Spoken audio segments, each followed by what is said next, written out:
no one will be able to be armed. We will take all weapons.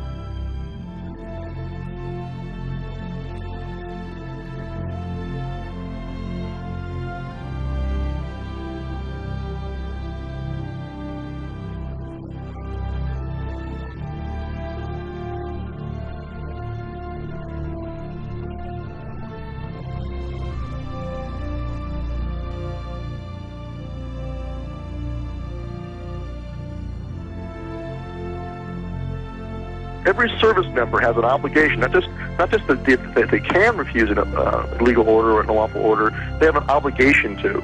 They have to. And so they have to make a decision for themselves where that line is.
There's no earthly answer that anyone can understand why these people, after 6 days, are still in this filthy, miserable convention center. Why are they still here? There's the freeway here. I tell you what I would have done. What I would still do, I would say, let them walk out of here. Let them walk away from the filth. Let them walk away from the devastation. Let them walk away from the dead bodies in here.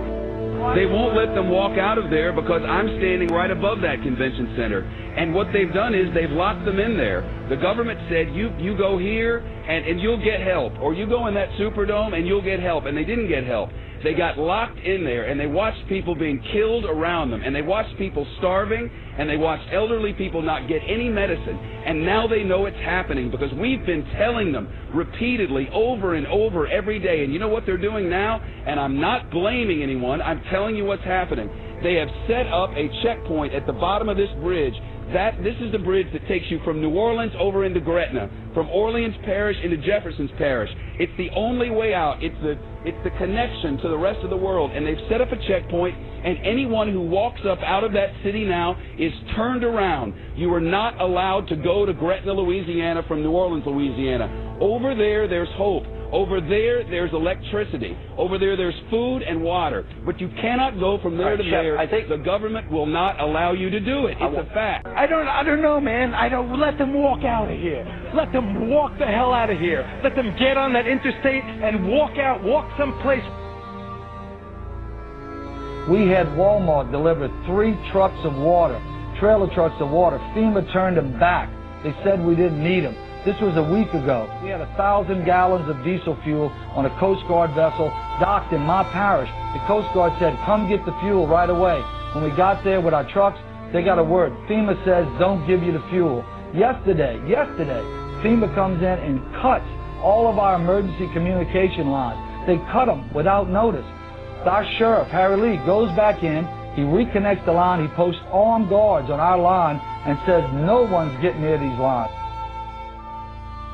That's why we issued our declaration of 10 orders that we will not obey.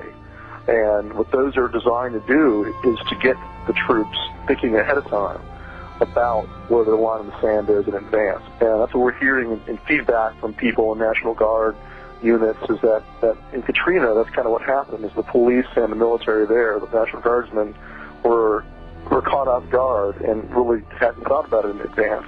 Walking up and down these streets, you don't want to think about the stuff that you're going to have to do if somebody pops around the corner. I mean, shoot an American.